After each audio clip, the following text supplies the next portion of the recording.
இனியே பேசலாமா? ஏன்னா கடந்த திமுக ஆட்சியில் இவ்வளவு பெருந்தன்மையா ஸ்பீக்கர் இருந்ததே இல்லை. நாங்க எதிர்கட்சியில் கேட்கும் போதெல்லாம் கொடுக்க மாட்டாங்க. ரொம்ப பெருந்தன்மையா இருக்கிறீங்க, திரும்பவே மாட்டாங்க எங்க பக்கம்.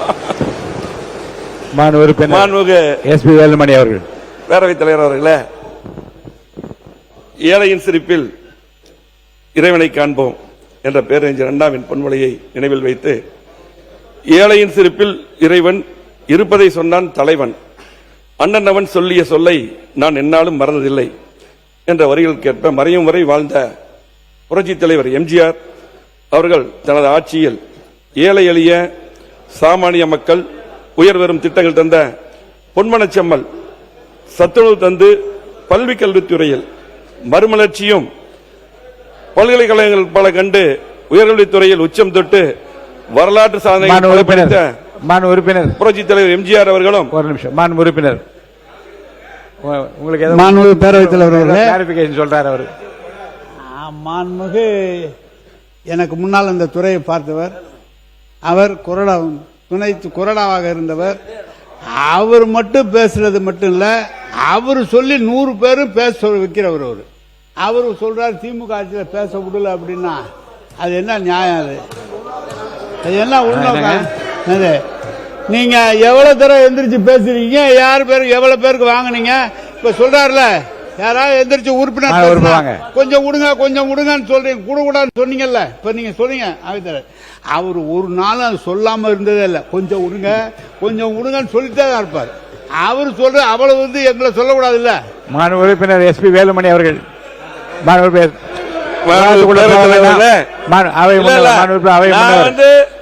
உட்காருங்க. அவை முன்னவர் உட்காருங்க. அவை முன்னவர் பேசும்போது உட்காருங்க. பேரவைத் தலைவர் அவர்களை முன்னாள் அமைச்சர் அவர்கள் சொல்லுகிற போது சொன்னார்கள், நாங்கள் எதிர்க்கட்சியில் அமர்ந்து கொண்டிருக்கிற போது நீங்கள் எப்படி நடத்தினீர் என்பது நாடே அறியும்.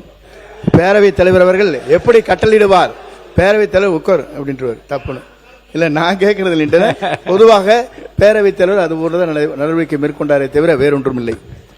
எஸ்பி வேலுமணி அவர்கள் நீங்க பேசு. பேரவைத் தலைவர் அவர்களே, அண்ணா நேரு பேசினாரு, மனசாட்சியோட பேசணும். உங்கள மாதிரி இத்தனை வாய்ப்புகள் இடையில அவர் கொடுத்தாரான்னு சொல்றேன். நான் அப்ப எதிர்கட்சி கொரோனாவா இருந்த நிறைய பேருக்கு வாய்ப்பு கேட்கறது கடமை கேட்டோம். ஆனால் பாத்தீங்கன்னா அவர் இப்படி திரும்ப கூட மாட்டார், இப்படியே நேராக இருப்பார். எதிர்கட்சி பக்கம் திரும்ப நிறைய பக்கம் டைம்ல சில டைம்ல கொடுத்திருக்கலாம். இதெல்லாம் நடந்ததா? இவ்வளவு வாய்ப்பு கொடுத்தாருன்னா நேரம் சொல்லணும். இப்ப இருக்க சமாளி கொடுத்தாரா? அதெல்லாம் கிடையாது. வேண்டாம். இது ஏழை எளிய சாமானிய மக்கள் உயர்வரும் உறுப்பினர் எஸ்பி வேலுமணி அவர்கள் நீங்க பேசுங்க. திட்டங்கள் விவாதம் வேண்டாம். உட்காருங்க. வேண்டாம் விவாதம் வேண்டாம். கல்வித்துறையில் மறுமலர்ச்சி வேண்டாம். உட்காருங்க. பல்கலைக்கழகங்கள் பல கண்டு உயர்கல்வித்துறையில் உச்சம் தொட்டு வரலாற்று சாதனைகள் படைத்த புரட்சித் தலைவர் எம்ஜிஆர் அவர்களையும் எல்லோரும் எல்லாமும் பெற வேண்டும், இங்கு இல்லாமை இல்லாத நிலை வேண்டும். அம்மா அவர்களின் சிந்தனைக்கு செயல் வடிவம் கொடுக்கும் வகையில் தாலிக்கு தங்கம் மற்றும் உதவித்தொகை, தொட்டில் குழந்தை திட்டம், மழைநீர் சேகரிப்பு திட்டம், மகளிருக்கு உள்ளாட்சிகளில் 50% இடஒதுக்கீடு, மாணாக்கர்களுக்கு காலனி முதல் மடிக்கணினி வரை, விலையில்லாத அரிசி, உலகமே வியக்கும் அம்மா உணவகம், வீடுகளுக்கு 100 யூனிட் மின்சாரம், விசைத்தறிக்கு 750 யூனிட் மின்சாரம், கைத்தறிக்கு 200 யூனிட் மின்சாரம், கிராமப்புற மகளிர் மேம்பட கறவை மாடு, வெள்ளாடுகள், நாட்டுக்கோழி குஞ்சுகள், தமிழகத்தின் ஜீவாதார பிரச்சனையான பொன்னிநிதி காவேரி நடுவர் மன்ற தீர்ப்பு, மத்திய அரசில் வெளியீடு, முல்லை பெரியார் அணையின் நீர்மட்டம் 136 அடியிலிருந்து 142 அடியாக உயர்த்தியது என தமிழகத்தின் உரிமைகளை நிலைநாட்டியும், சாதாரண விவசாய குடும்பத்தில் பிறந்த என்னை நகராட்சி தலைவர், சட்டமன்ற உறுப்பினர், உள்ளாட்சித்துறை அமைச்சர், பல துறைகளில் அமைச்சராக, அது மட்டுமில்லாமல் கழகத்திலே ஒன்றிய கழக செயலாளர், மாவட்ட கழக செயலாளர், கழக அமைப்பு செயலாளர் என தலைமை பொறுப்புகள் வழங்கிய எங்களது குடும்ப தெய்வம், இந்தியாவின் மாதரசி, இரும்பு மங்கை, தங்கத்தாரையை டாக்டர் புரட்சித் தலைவி அம்மா அவர்களுக்கும் மறைந்தும் மறையாமலும் உலகத் தமிழர்கள் இதயங்களில் வாழும் இருவரும் தெய்வங்கள், துயிலும் திசை நோக்கி வணங்குகிறேன். மாண்புமிகு பேரவைத் தலைவர் அவர்களே, மாண்புமிகு அம்மா அவர்கள் தன் உயிரை கொடுத்து கொண்டு வந்த பொற்கால தொடராட்சியை குடிமரம் திட்டம், அம்மா மினி கிளினிக், அம்மா இருசக்கர வாகனம், ஒரே ஆண்டில் 11 மருத்துவக் கல்லூரிகள், மருத்துவம் பயில மாணாக்கர்களுக்கு 7.5% இடஒதுக்கீடு, 2 முறை வேளாண் கடன் தள்ளுபடி என வரலாற்று சாதனைகள் திட்டங்கள் வழங்கியது அதிமுகவுடைய அம்மாவுடைய அரசு. அந்த அரசை வழிநடத்திய முன்னாள் முதலமைச்சர் கழக பொதுச்செயலாளர் மாண்புமிகு எடப்பாடி அவர்களுக்கும் நன்றி தெரிவித்து, தமிழகத்தில் பொறுப்பேற்றுள்ள புதிய அரசின் முதலமைச்சர் அம்மா உணவு உட்பட அம்மா கொண்டு வந்த திட்டங்களை எல்லாம் மீண்டும் தொடர் திட்டங்களாக அறிவித்த மாண்புமிகு தமிழ்நாடு முதலமைச்சர் போற்றுதலுக்குரிய சி ஜோசப் விஜய் அவர்களுக்கும் நன்றி தெரிவித்து, மாண்புமிகு எதிர்க்கட்சி தலைவர் அவர்களுக்கும் மாண்புமிகு அமைச்சர் பெருமக்களுக்கும் புரட்சித் தலைவர் எம்ஜிஆர், புரட்சித் தலைவி அம்மா ஆகியோர் வழியில் அன்பை பெற்றவரும், இன்றைய முதலமைச்சருடைய அன்பை பெற்றவரும், எல்லாருடைய அன்பை பெற்று ஆதரவையும் பெற்று வரலாற்று சிறப்புமிக்க தமிழ்நாடு சட்டப்பேரவையை தகைசால் மாண்புடன் வழிநடத்தி செல்லும் மாண்புமிகு சட்டப்பேரவை தலைவர் அவர்களுக்கும் நன்றியை தெரிவித்து, பேரவை வழிநடத்த உறுதுணையாக இருக்கக்கூடிய சட்டப்பேரவை துணைத் தலைவர்களுக்கும், அதே போல மாண்புமிகு அரசு கொறடா அவர்களுக்கும், சட்டப்பேரவை எங்களது கழக துணைத் தலைவர் அவர்களுக்கும், எங்களது கழக கொறடா அவர்களுக்கும், 17வது சட்டமன்ற பேரவையின் உறுப்பினராக தேர்ந்தெடுக்கப்பட்டுள்ள மூத்த மற்றும் இளைய சட்டமன்ற உறுப்பினர்களுக்கும் அனைவருக்கும் எனது முதற்கண் நன்றியை தெரிவித்துக் கொள்கிறேன். எனக்காக தேர்தல் பணியாற்றி பிரச்சாரம் செய்த எங்களது கூட்டணி கட்சி தலைவர்கள், பாரதிய ஜனதா கட்சியுடைய மாநில தலைவர் அண்ணன் நயினார் நாகேந்திரன் அவர்களுக்கும், முன்னாள் தலைவர் தம்பி அண்ணாமலை அவர்களுக்கும், அதே போல பாமக தலைவர் டாக்டர் அன்புமணி ராமதாஸ் அவர்களுக்கும், தமாக தலைவர் ஜி.கே. வாசன் அவர்களுக்கும், என்னுடைய கோவை மாவட்ட மக்களுக்கும், என்னை 5வது முறையாக தேர்ந்தெடுத்த தொண்டாமுத்தூர் சட்டமன்ற தொகுதி மக்களுக்கும், எனக்காக அல்லும் பகலும் தேர்தல் பணியாற்றிய அதிமுகவுடைய நிர்வாகிகள், பொறுப்பாளர்கள், தோழமை கட்சி நிர்வாகிகள் அனைவருக்கும் இந்த தருணத்தில் நன்றி கலந்த வணக்கத்தை உரித்தாக்கிக் கொள்கிறேன். புரட்சித் தலைவர் எம்ஜிஆர் அவர்கள் கழகத்தை ஆரம்பித்த போது அவரது தலைமையேற்று எங்கள் பகுதியிலே கழகத்தை ஆரம்பித்து பல பொறுப்புகள் வைத்த என்னுடைய அரசியல் வழிகாட்டி என்னுடைய தந்தை, மறைந்த என்னுடைய தந்தை ஈ. பழனிசாமி அவர்களுக்கும் எனது நன்றியை தெரிவித்துக் கொண்டு, நகராட்சி நிர்வாகம் மற்றும் குடிநீர் வழங்கல் துறை மானிய கோரிக்கை பேசுவதற்கு முன்பாக, தெய்வத்தால் ஆகாதெனும் முயற்சிதன் மெய்வருத்த குளிதரும் என குரல் வரியில் கேட்பேன். உழைப்பால் உயர்ந்த கோவை மாவட்ட மக்களுக்கும் என்னுடைய தொண்டாமுத்தூர் தொகுதி மக்களுக்கும் சில முக்கியமான பிரச்சனையை மட்டும் கவனத்துக்கு கொண்டு வருகிறேன். ஏன்னா நாங்களும் கடந்த 5 ஆண்டுகளாக எதிர்கட்சியாக இருந்தோம். இப்ப எதிர்கட்சியாக இருக்கவே சில கோரிக்கைகளை வைக்கிறோம். நம்முடைய அரசு முதலமைச்சரும் அதை நிறைவேற்றி தர வேண்டும் என்று கேட்டுக்கொள்கிறோம். நம்முடைய கோவை மாவட்டத்தில் கழக ஆட்சி இருக்கும் பொழுது கிட்டத்தட்ட 2011 2021 வரை 50 ஆண்டுகள் வளர்ச்சியை கொடுத்தோம். மிகப்பெரிய வளர்ச்சி கொடுத்த கோவை மாவட்டத்தை மாற்றி அமைச்சோம். கோவை மாவட்டத்தில் இருக்கக்கூடிய சாலைகள் பார்த்தீங்கன்னா இன்னைக்கு Trichy road, Avinashi road, Thondamuthur road, Palakkad main road, Pollachi road, Siruvani road, Sathy road, இதுதான் முக்கியமான சாலைகள். எல்லா சாலைகளும் அகலப்படுத்தப்பட்டு அதிகமான பாலங்கள், குறிப்பா பாத்தீங்கன்னா இன்றைக்கு 1621 கோடியில் அவனாசி ரோட்டில் 10 கிலோமீட்டருக்கு தமிழ்நாட்டிலே எங்கேயுமே அந்த பாலம் கிடையாது. நம்முடைய கழக ஆட்சியில் பாத்தீங்கன்னா எடப்பாடி முதலமைச்சர் இருக்கும்போது அந்த திட்டம் முழுமையாக பாத்தீங்கன்னா கழக அரசுடைய நிதியிலிருந்து, மத்திய அரசு நிதி கிடையாது, முழுமையாக அந்த பாலம் கட்டப்பட்டிருக்கிறது. அதே போல எல்லா சாலைகள் பாலங்கள், அதே போல 6 புதிய கல்லூரி, அதே போல பாத்தீங்கன்னா இன்றைக்கு கூட்டுக்குடிநீர் திட்டங்கள், எங்க தொண்டாமுத்தூர் தொகுதியில் 130 கோடி கூட்டுக்குடிநீர் திட்டம் அம்மா கொடுத்தாங்க. அம்மா இருக்கும்போது அதுக்கு போல 3ஆம் கூட்டுக்குடிநீர் திட்டம், அதே போல பாத்தீங்கன்னா இன்றைக்கு நொய்யல் புனரமைப்பு 230 கோடி, ஸ்மார்ட் சிட்டியில பாத்தீங்கன்னா எல்லா குளங்கள் மேம்பாடு, இப்படி பல்வேறு திட்டங்கள் இன்னைக்கு பாத்தீங்கன்னா கோவை மாவட்டத்தை மாத்தி அமைச்சோம். ஆனால் அதுக்கு பின்னால் வந்த திமுக ஆட்சியில எந்த திட்டமே செய்யல. அது சொன்னா அவங்க சொல்லிடுவாங்க செய்யல, அது நான் சொல்ல பின்னாடி சொல்ல வரேன். அதே பாத்தீங்கன்னா இந்த ஜிடி நாயுடு மேம்பாலம் பேரை மட்டும் அவங்க வச்சாங்க, நாங்க கொண்டு வந்து அந்த பாலத்தை நீட்டிப்பு செய்து அறிவிச்சாங்க, அதுக்கு எந்த நிதி ஒதுக்கல. அந்த திட்டம் கூட பாத்தீங்கன்னா எல்என்டி பைபாஸ் வரையில் நம்முடைய மாண்பு முதலமைச்சர் அவர்கள் இந்த அரசு கண்டிப்பா நிறைவேற்றி தர வேண்டும். அதே போல பாத்தீங்கன்னா இன்னைக்கு எல்லா பில்டிங் நாங்க தான் கட்டணும். அரசு மருத்துவமனைக்கு 290 கோடி ஒதுக்கணும், கலெக்டர் பில்டிங் கட்டணும், எஸ்பிஎஸ் பில்டிங் கட்டணும், எல்லா திட்டமும் நாம தான் கொண்டு வந்தோம். எல்லா பாலங்களும் பாத்தீங்கன்னா பொள்ளாச்சி ரோட்ல எல்லாம் பாத்தீங்கன்னா 4 அற்புதமான பாலங்கள், மேட்டுப்பாளைய சாலை ஊட்டி போறதுக்கெல்லாம் பாத்தீங்கன்னா அற்புதமான, இன்றைக்கு அங்கேயும் 4 பாலங்கள் கட்டி அற்புதமான சாலை, இப்படி பாத்தீங்கன்னா நிறைய திட்டங்கள் செஞ்சோம். திமுக ஆட்சியில் செய்யல.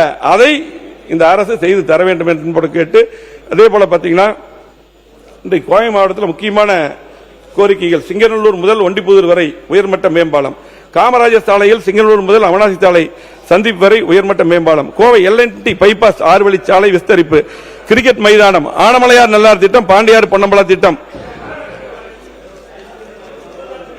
அதே போல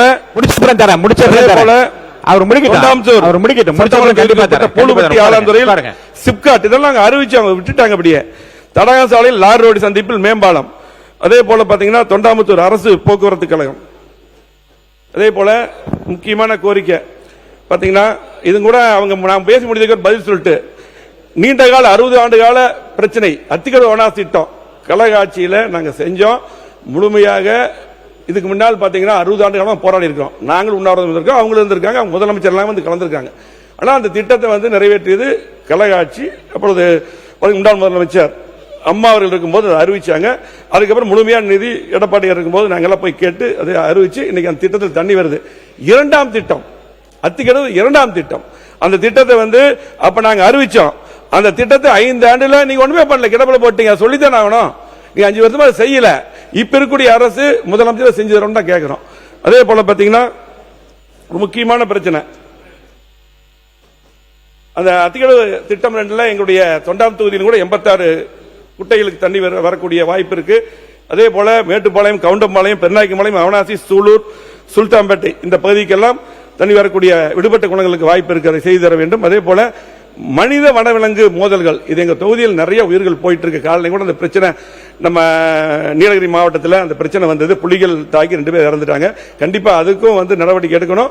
எங்களுடைய தொகுதி மட்டுமல்ல, நீலகிரி, கோவை மாவட்டம், பல்வேறு மாவட்டம் அந்த பிரச்சனை, குறிப்பாக தொண்டாமுத்தூர் தொகுதியில், அதே போல கவுண்டம்பாளையம், கிணத்துக்கடவு, மேட்டுப்பாளையம் பகுதியில் இருக்கு. யானைகள் பாத்தீங்கன்னா அதிகமா உள்ள வருது, ஊருக்குள்ள வருது, உயிர் சேதமாகுது. இது கிட்டத்தட்ட 60 கிலோமீட்டருக்கு வந்து பாத்தீங்கன்னா கர்நாடக மாநிலத்தில் பாத்தீங்கன்னா ரயில் தண்டவாளத்தை வச்சு இரும்பு தடுப்பு அமைச்சிருக்காங்க. அதே போலதான் அந்த கோரிக்கை தான் வைக்கிறோம், அதை கண்டிப்பா செஞ்சு தர வேண்டும். அதே போல காட்டு பன்றிகள் பாத்தீங்கன்னா விவசாய நிலத்தில் வந்து கடுமையா வந்து எல்லா பயிர்கள் போல சேதம் பண்ணிட்டு இருக்குது.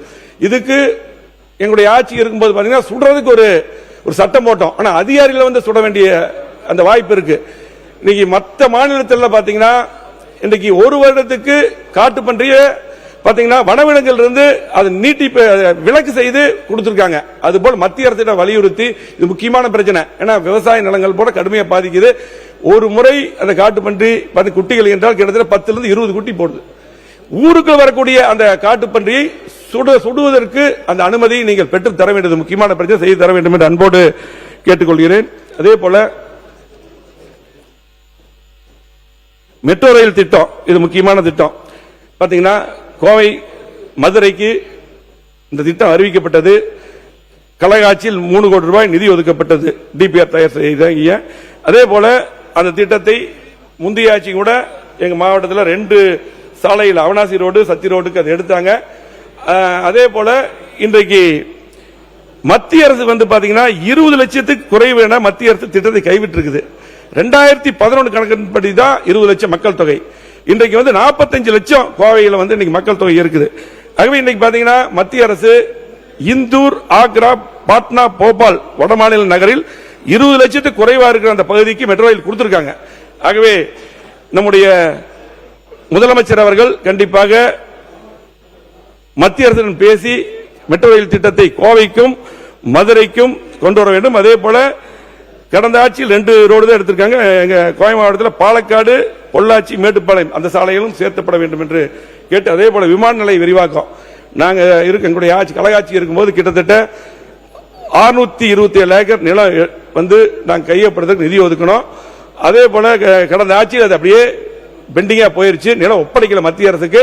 அது உடனடியாக இப்பதான் ஒப்படைக்கக்கூடிய சூழ்நிலை வந்திருக்குது. கண்டிப்பாக விமான நிலைய விரிவாக்கம் உடனடியாக செய்ய வேண்டும். அங்க பாத்தீங்கன்னா நிறைய கார்கோ பிளைட் வரும், அது நிறைய தொழிற்சாலைகள் வரும், வேலை வாய்ப்பு வரும். அது உடனடியாக அரசு செய்ய வேண்டும் என்று அன்போடு கேட்டுக்கொண்டு, மேற்கு புறவழிச்சாலை திட்டம் அது பாத்தீங்கன்னா கழக அரசு இருக்கும் பொழுது, அதிமுக அரசு இருக்கும் பொழுது தான் நிலம் எடுத்து கொடுத்தோம். அது ஃபர்ஸ்ட் பேஸ் முடிச்சிருக்காங்க. இன்னைக்கு செகண்ட் பேஸ், தேர்ட் பேஸ் அப்படியே கிடப்பில் போடப்பட்டிருக்கிறது. அதையும் நீங்க வந்து கண்டிப்பா வேகமாக முடித்து தர வேண்டும் என்று கேட்டு, கேரளாவிலிருந்து வரக்கூடிய நிறைய வாகனங்கள் நீலகிரிக்கெல்லாம் போவதற்கு நல்ல வசதியா இருக்கும். அதே போல இது ஒரு முக்கியமான பிரச்சனை. தொண்டாமுத்தூர் பகுதியில் இன்னும் பல பகுதியில் விவசாயிகள் சொந்த இடத்துல இப்ப விவசாயிகள் இடத்துல வந்து பாத்தீங்கன்னா ஒரு மாடு கட்டுறதுக்கு ஒரு சின்ன ஒரு சாலை மாதிரி போட்டிருப்பாங்க. அந்த இடத்துல ஒரு 10 சட்டி ஒரு மண் எடுத்தாங்க கூட வழக்கு போட்டு 10 லட்சம் 15 லட்சம் கேஸ் போட்டிருக்காங்க. இது கடந்த ஆட்சியில் நான் கவன தீர்மானம் கொண்டு இருக்கேன். அதுக்கு வந்து முன்னாள் அமைச்சர் துரைமுருகன் அவர்கள் பதில் சொல்லியிருக்காங்க எனக்கு. இப்போ வந்து பாத்தீங்கன்னா இந்த மண் எடுக்கிறது அந்த கேஸ் போட்டதெல்லாம் அப்படி இருக்கு. கண்டிப்பாக இன்னைக்கு மண் வந்து சட்டத்துக்கு புறம்பா எடுக்கிற மாதிரி நீங்க நடவடிக்கை எடுக்க மாட்டு கருத்து இல்லை. ஆனால் விவசாயிகள் 1 ஏக்கர் வச்சிருக்காங்க. 1 ஏக்கர் வச்சிருக்கவங்களுக்கு 10 லட்சம் 15 லட்சம் ஃபைன் போட்டா என்ன பண்ணுவாங்க? அவங்க வழக்கு போட்டிருக்காங்க. அது கண்டிப்பா அந்த வழக்கு எல்லாம் விடுவிக்கப்பட்டு கண்டிப்பாக மண் எடுப்பதற்கு நீங்க எல்லாம் வழங்க வேண்டும் என்று கேட்டு, அதே போல விவசாயிகளுக்கு கேஸ் போட்டிருக்காங்க. ஆனா கோயம்புத்தூர்ல ஜி ஸ்கொயர் ஒரு நிறுவனம் இருக்கு. இந்த நிறுவனம் வந்து பாத்தீங்கன்னா ஒரு 1000 ஏக்கர்ல சைட் போட்டிருக்காங்க.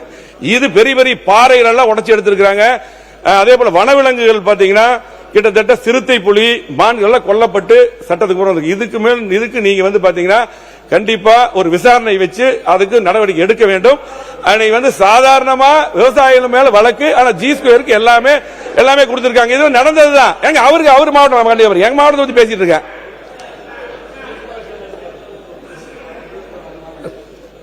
அதே போல முடிச்ச அப்புறம் எடுத்துடலாம். ஹாக்கா பிரச்சனை வந்து கோவை மாவட்டத்தில் பொதுப்பணித்துறை அமைச்சர் அவர்கள். மாண்புமிகு பேரவைத் தலைவர் அவர்களே, சட்டமன்ற உறுப்பினர் ஜி ஸ்கொயர் நிறுவனத்து மேல ஒரு கம்ப்ளைண்ட் சொல்றாரு. அதற்கு ஏன் திமுக இருந்துச்சு குரல் கொடுக்குதுன்னு தெரியலையே.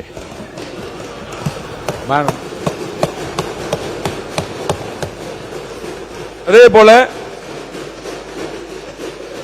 ஹாக்கா கோவை மாவட்ட மலையடிவாரத்தையொட்டி பேரூராட்சிகள், ஊராட்சிகள் 1000க்கும் மேற்பட்ட குடியிருப்புகள் இந்த ஹாக்கா உங்களுக்கு தெரியும். கடந்த முறையே வந்து நாங்க ஆட்சியில் இருக்கும்போது இதுக்கெல்லாம் கிளியர் பண்ணி ஃபைனலா மூவ் பண்ணோம். அது கடந்த ஆட்சியில் அப்படியே பெண்டிங் ஆயிடுச்சு. அதை நீங்க வந்து கண்டிப்பா விடுவித்தரணும். எங்க தொண்டாம் தொகுதியில் நரசிவரம், தென்னமல்லூர், தேவராயபுரம், இக்கரை போலுவாப்பட்டி, ஜாயநாயகிமலை, வெள்ளிமலைப்பட்டினம், மத்துராயபுரம், தென்கரை, ஆலாந்துறை, பூலுப்பட்டி, சுண்டகாமத்தூர் பல பகுதி இருக்கு. அதே போல கிணத்தூர் தொகுதி, மதுக்கரை, எட்டிமலை, கவுண்டமலை, மேட்டுமலை பல தொகுதியில் பாதிக்கப்பட்டிருக்கிறது. கண்டிப்பா ஆக்காலிருந்து விடுவிட்டு தர வேண்டும் என்று கேட்டுக்கொள்கிறோம்.